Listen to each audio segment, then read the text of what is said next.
Havana, Cuba's capital city. Built at the edge of the harbor sits two spectacular Spanish forts, El Morro and Castillo San Salvador de la Punta. Although our time in Havana didn't afford us the opportunity to visit El Morro, we were, however, able to spend some time around the smaller San Salvador de la Punta, also known as Castillo de la Real Fuerza. In the early to mid-1500s, Cuba and its citizens were under threat from the sea. At this point in time, Cuba was controlled by Spain, who was in conflict with the British. In addition to this long-withstanding feud, a new threat appeared out of the ocean, a group of rebel forces known only as pirates. With these threats in place, the government ordered several forts to be built, one on each side of the harbor, to help defend the city of Havana, and thus began the building of Castillo San Salvador de la Punta in 1558, the oldest fort in Cuba.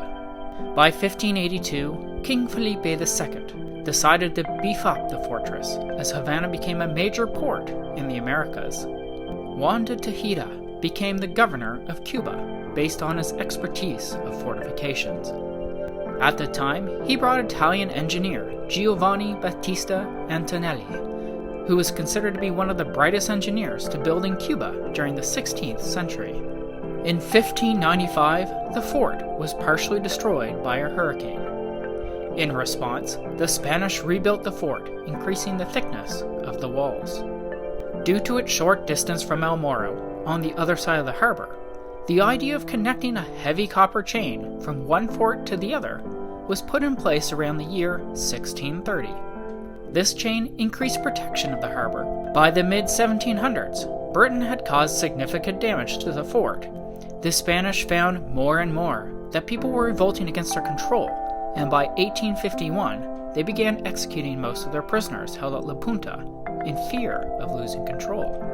Perhaps the most famous execution happened to Venezuelan adventurer Narciso Lopez, a Spanish army general who turned on his troops to help liberate Cuba from their control.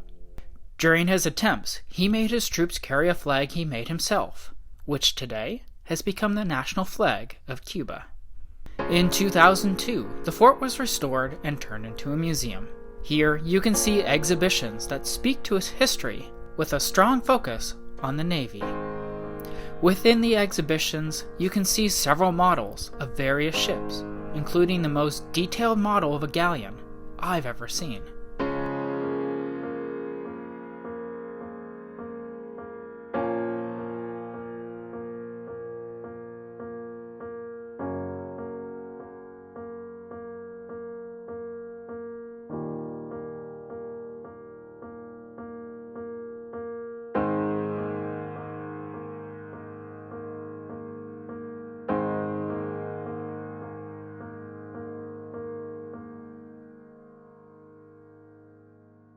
After seeing this, the museum shifts to exhibitions reflecting the underwater archaeology which happens right here. Within the beautifully displayed cases, you can see hordes of Spanish coins and other valuables recovered from the depths of the sea.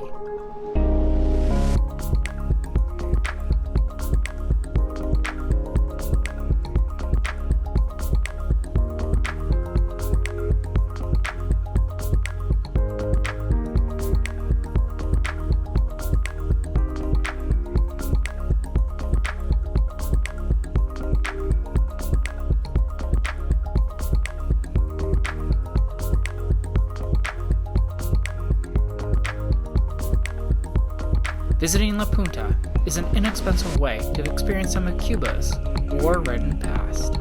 Spanish influence can be seen across the entire island, but Havana may be the one location where you can see it the most. Be aware, the information presented in the museum is strictly in Spanish. That said, there's a ton to see and discover, and I believe you would enjoy it whether you can read the historical information or not. Interested in learning more about our journey through Cuba?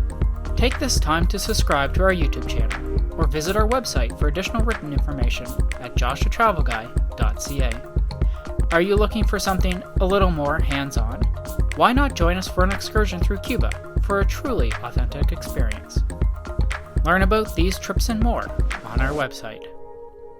why not share the love? If you enjoyed this video, do us a favor and share it with a friend, because together we can share the world.